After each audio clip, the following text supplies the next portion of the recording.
That's going to be an interesting one. This is Borel's first event back from surgery, and he's in great form already, so looks great for Borel. And Jake, this is his first top 4. He made a top 8 back in Heidenheim at the last World Cup, so he's really pumped, and I know he's ready for this one, so I think it's going to be a really good match. Do you think nerves are going to come into play here facing up against Borel? That's a good question, but Jake has nothing to lose. It's his first shot up here. If anyone has something to be nervous about, it's Borel. He's been here probably more times than Jake has been at World Cups. Well, there is that. Well, Dennis Kok Seng Leong of Singapore calls us into play. Our first of 3 potential periods. It's going to be a fast one. Both these guys like to really fence, so I don't think you have to worry about any passivity, yellow cards, or anything.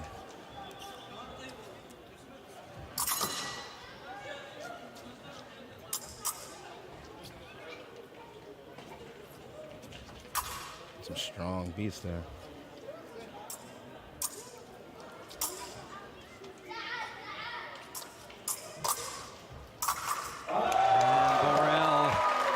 Borel through in classic Borel form to get our first hit. Such a strong flush.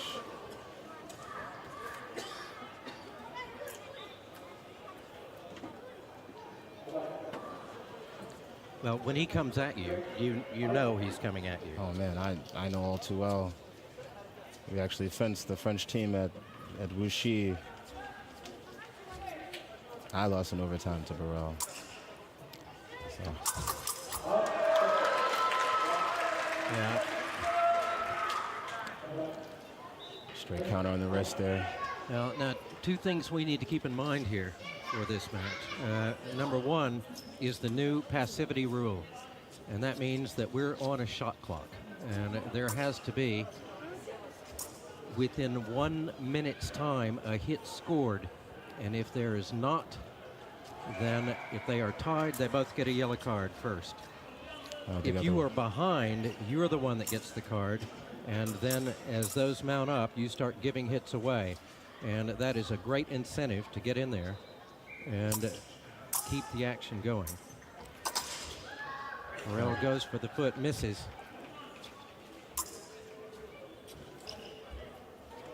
This is a slower match for Borel than early in the day, but I really doubt we'll see the passivity. Jake misses that parry repost to the back. Well, they both come out with a hit there. Let's see if we get a replay. We do. Yeah, he missed that first repost. Got the remise off, 2 lights. Jake has a very strong 6 flick.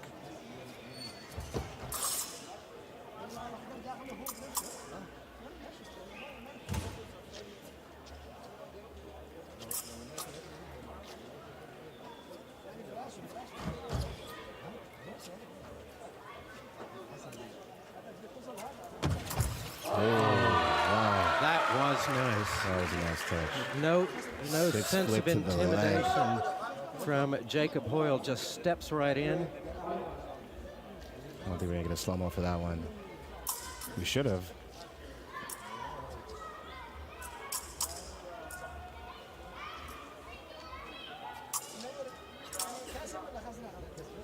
Jake trying to keep Borel far away.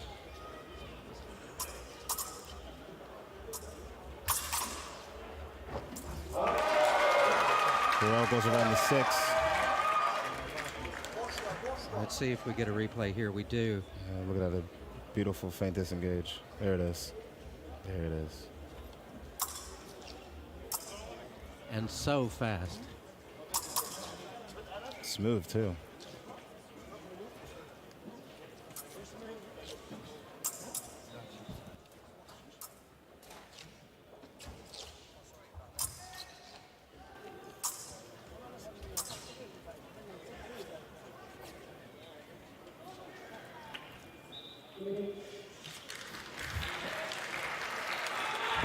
Well, we come to the end of the first period and go to our first 1 minute break. You know, Hoyle is happy to stand in there with him, but there's only so much you can do when Borel has so many weapons. What do you make of that first period? I think it was actually a really good first period. Borel usually runs up a lot of points in that first period, and we saw that in many of his matches previous. So I think it's a good start, even though that Jake is down 2. He's in a much better position than anyone we've seen in the first period in any of other matches. So. Well, importantly, in that first period, you know, the first time in a situation like this for him in his career, to be up against the world champion, world number 1, Yannick Borel, you know, one of his hits has come off of a double. But that second hit, that flick, was really, really nice. That was a lovely attack. Lovely. All right, we start our second 3-minute period here. Let's see if Jacob Hoyle can create a little momentum for himself.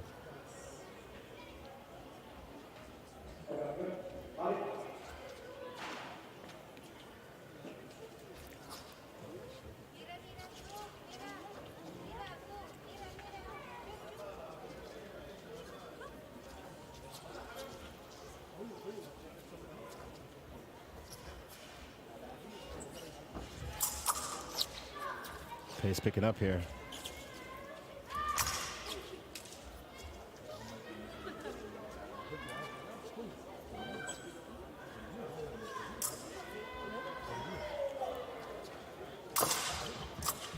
Oh, there it is again.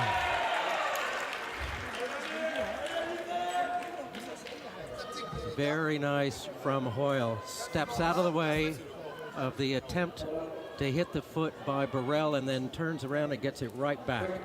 That was pretty.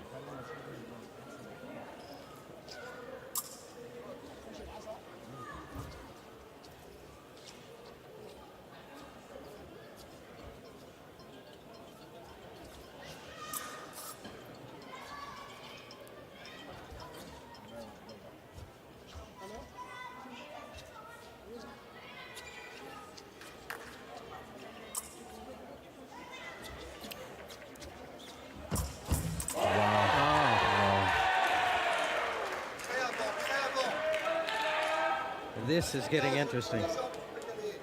Straight advanced lunge. Textbook. Now let's see what Borel does. Let's see if Borel says, I've had enough of this. Boy, looking so loose for his first top 4. Okay. Double. And interesting that on that exchange, he stepped in quickly into Borel's attack. A replay of that? I would actually say it was the vice versa. I think Borel stepped into Jake's attack. Well, yeah. Whatever, they were coming at each other.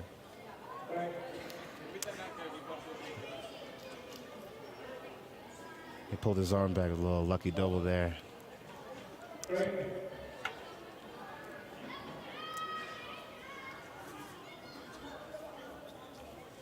gotta tell you, it's kind of hard commentating on a teammate. You want to cheer at the same time, but you can't. Go ahead.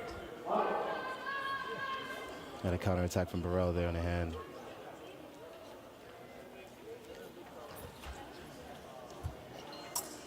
Borel pushing harder now.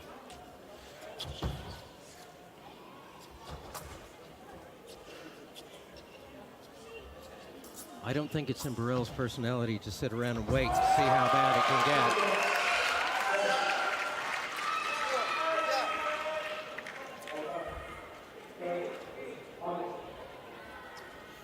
Direct flush.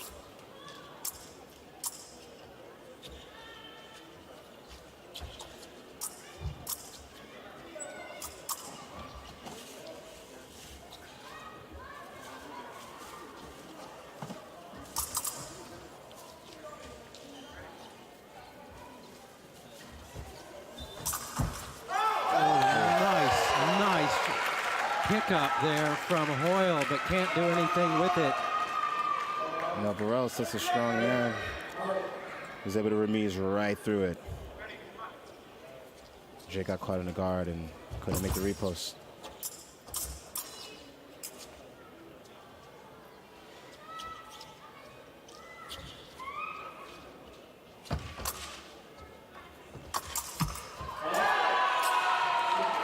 You can even see right there, Jake tried to take in 6, but Borel was so strong. See, got stuck on the guard, but still able to make the repost. The amount of power that Borel can generate on that flash is amazing. Well, especially when he is moving forward at the same time. There's some physics in action there. I train with momentum. Well, exactly.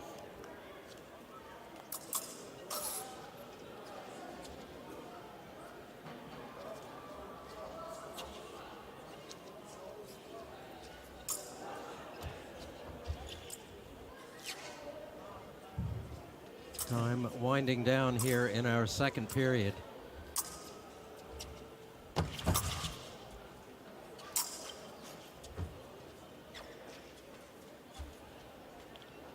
And no non-combativity on display in this semifinal match.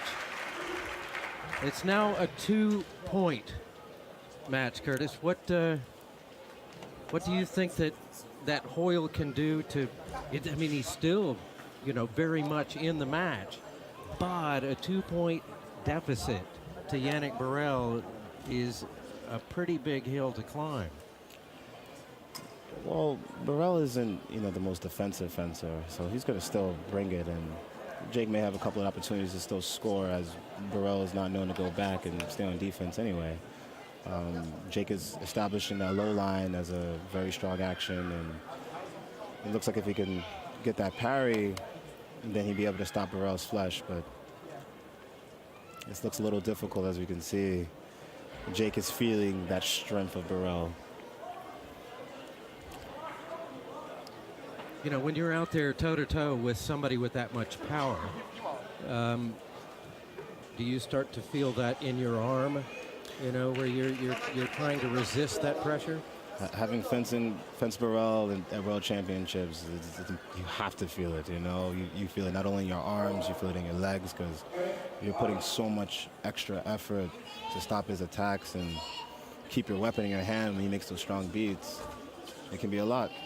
And you can see how people have to adjust and put that extra bit of force to really get his blade. And you see Jake here has switched his stance. He's no longer moving with Borel. It was a great idea, but he missed. Well, trying to go toe-to-toe with Borel.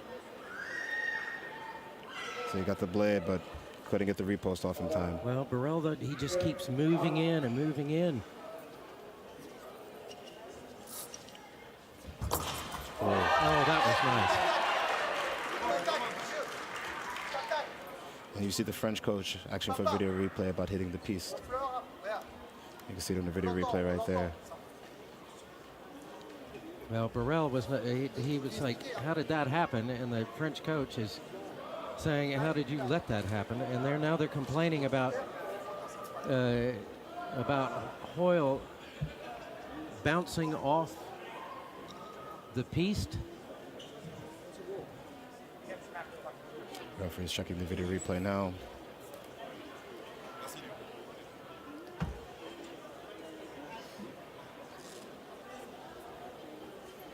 David, what do you think that was? Think that was a touch, or you think they're going to take it away? Well, we're not seeing the replay. We can just barely see the referee's replay screen there. He definitely hit the piece, but the question is, did he do it intentionally? And can they judge from the video replay? From that video replay. And even with video replay or seeing it live, it's difficult to say. He could have missed the foot, or... Well, I mean, things are moving at such a speed... Right. ...that, Well, the referee's coming back now, and we will find out what the call is.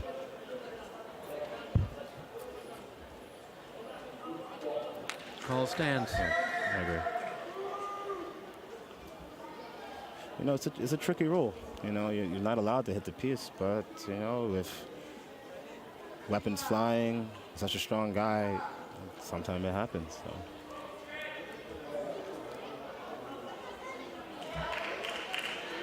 I myself have been on the receiving end of that as well, so. Well, we did just get a bit of a replay, and I mean, he did sort of flick down to an extent, but, you know, you see him moving the blade now. Yeah. It's not necessarily any different than what happened on that last exchange. And that's the power of Borel. I think we fought that back here. Look at that. Attack and preparation. Jake's big stuff. Timing those moves from Hoyle.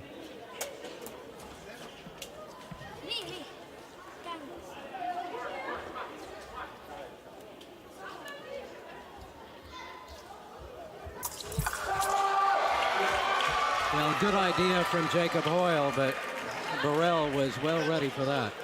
Too far away. You see the distance, way too long. Easy counter attack for Borel.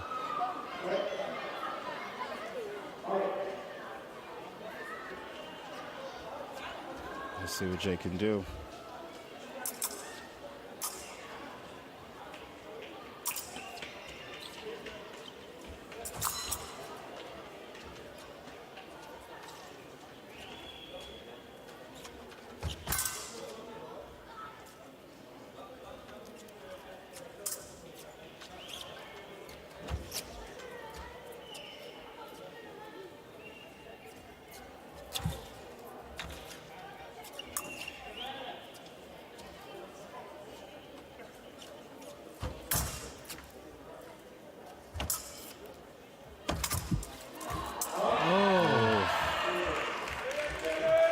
It counts.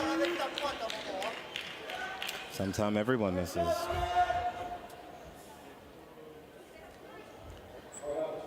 Well, they both had 3 goes at it. And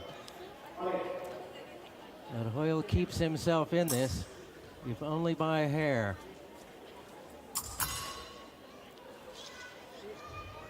Still a lot of time left. Oh, lovely. That was beautiful. Well, all of a sudden, we're back to a 2-point match. Look at that. Flip to the hand. And continuation with the flesh. It was a great attack from Jake.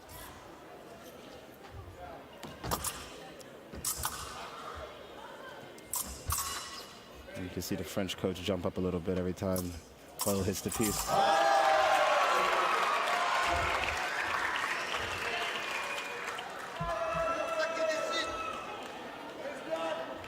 Another attack and preparation with a feint disengage from Borel.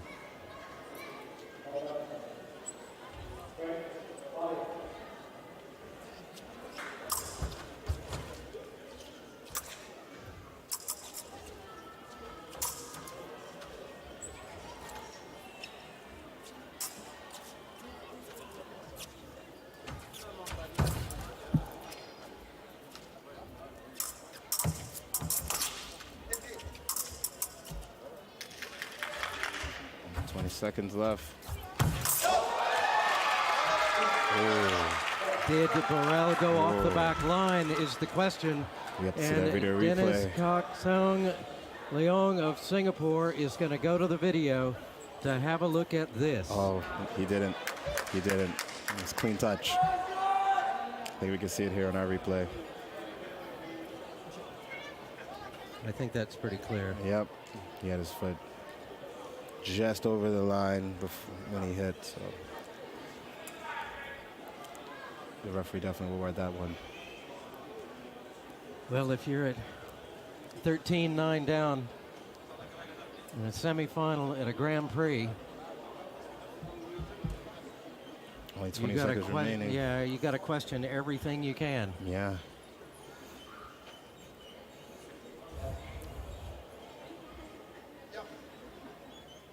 Call stands.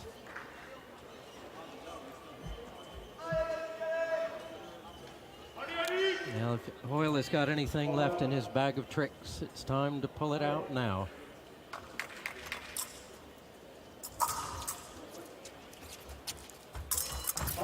And again, foot to the hand and continuation with the flush.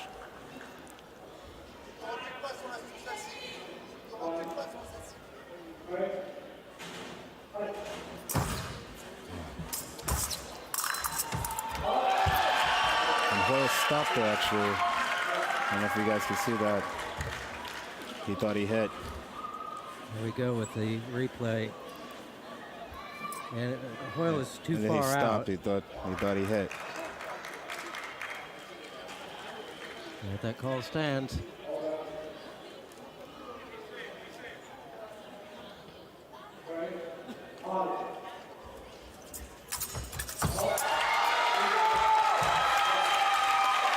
Yannick Borel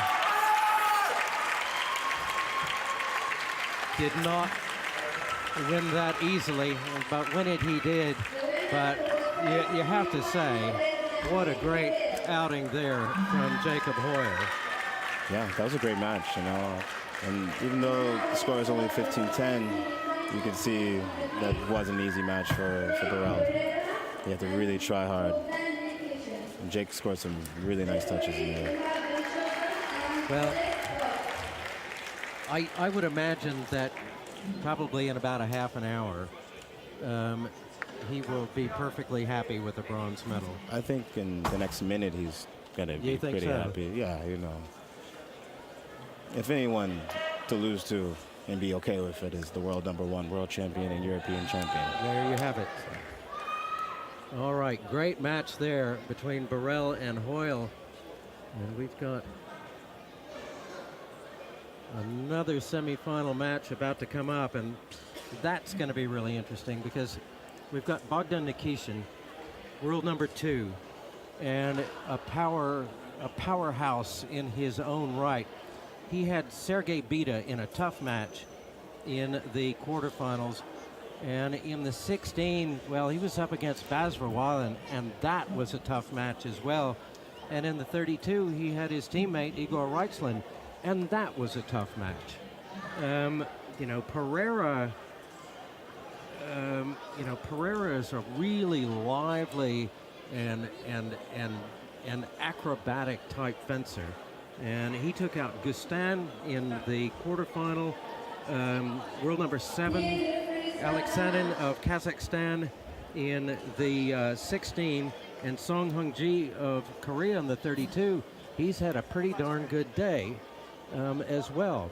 One thing that I felt when we were watching that quarterfinal match against Bita was that Nikishin looked like he had had a long day.